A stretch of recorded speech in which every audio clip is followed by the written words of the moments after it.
Yamoussoukro et sa basilique blanche Notre-Dame de la Paix, symbole de l'héritage laissé par Félix Houphouët-Boigny, le père de l'indépendance ivoirienne.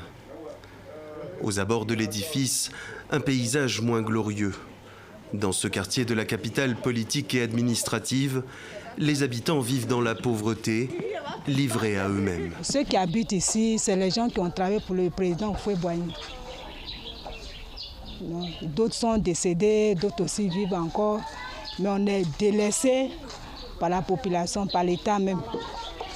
Souvent, les politiciens, les hommes politiciens qui viennent pour qu'on puisse voter pour eux, pour qu'ils puissent mettre la lumière, les écoles.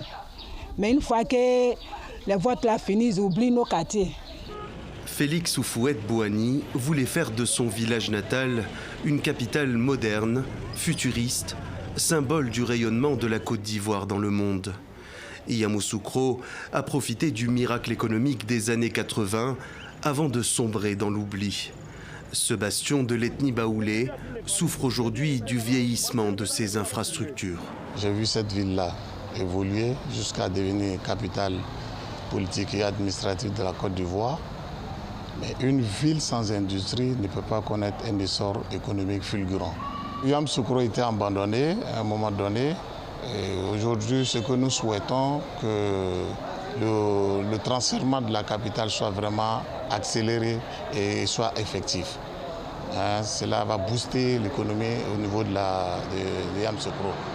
25 ans après la mort du premier président ivoirien, Yamoussoukro espère encore abriter un jour les ministères et les ambassades. À un an du scrutin présidentiel, la capitale abandonnée aux 400 000 habitants est revenue au centre d'une bataille symbolique entre les deux principaux partis politiques.